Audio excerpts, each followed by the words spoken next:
Three blocks are initially as shown in the figure. Block A has mass m, okay, and initial velocity v to the right. Block B and block C are at rest, okay, both are at rest. All the collisions are perfectly elastic. We have to find the final velocity of the block A, okay. We have to find the final velocity of the block A. All the collisions are perfectly elastic. Let us first substitute for A and B, okay. We will use the same formula again and again, that is the law of conservation of the momentum. It will be equal to m1 u1 plus m2 u2 will be equal to m1 v1 plus m2 v2. This is for block A and B. Block A has a mass m, okay. Initial velocity is given as v. Block B initially is at rest.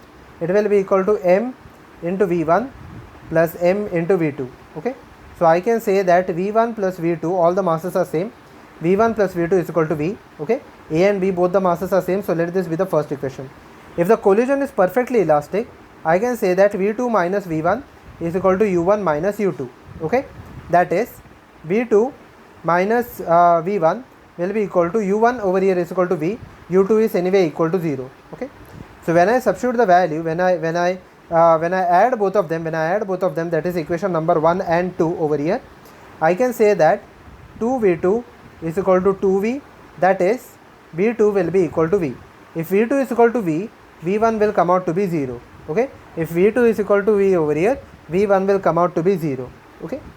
So after that, okay, so after that it means that after collision, the block A comes at rest, okay, and the block B proceeds with a velocity v, okay.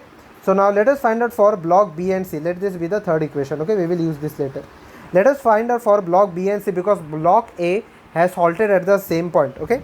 So for block B and C, it will be equal to m1, or I can say that m2 u2 plus m3 u3 will be equal to m2 v2 plus m3 v3, okay, plus m3 v3. So now I will substitute m into v. The initial velocity of the block B is v. Initial velocity of the block C is 0. So it will be equal to m into v2. I do not know the final velocity. It will be equal to 4m into v3, okay. It will be 4m into v3. If I simplify the value, v2 plus 4v3 will be equal to v, okay. Let this be the fourth equation. And finally, if it is elastic collision, v3 minus v2 is equal to u2 minus u3, okay. Now v3, I do not know the value, minus v2, it will be equal to, initial velocity of the block B is v and of the second block is equal to 0. So let this be the fifth equation, okay. I will add both of them. When I add both of them, v2 and v2 will get cancelled out over here, okay. So it will be equal to 5v3 is equal to 2v. That is, I can say that v3 will be equal to 2v divided by 5, okay. v3 is equal to 2v divided by 5.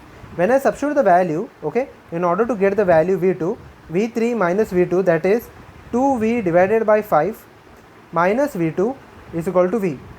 So I will get the value of v2 as 2v by 5 minus v, which is equal to minus 3v divided by 5, okay, which is equal to minus 3v divided by 5. It means that after colliding with block C, the block B has again start moving in the left hand side direction towards block A with a velocity of 3v by 5, okay, or if I say with the speed of 3v by 5. Now block A is at rest, block B is moving with a velocity of minus 3v divided by 5. So again there will be elastic collision between block A and B. Again I will substitute m1 u1 plus m2 u2 is equal to m1 v1 plus m2 v2, okay. Now the block A is at rest, so this part will be equal to 0. Block B, the mass is equal to m, okay. The initial velocity is equal to minus 3v divided by 5. Even if you take positive, it is fine. Just you have to remember the velocity is in the left hand side direction. It will be equal to mv1 plus mv2, okay. So I can say that minus, if I divide it by m, minus 3v divided by 5, okay, will be equal to v1 plus v2. Let this be whatever equation it may be, okay. let this be the sixth equation. Okay, let this be the sixth equation. Again v2 minus v1, okay, again v2 minus v1 is equal to initial velocity, which is equal to minus 3v divided by 5.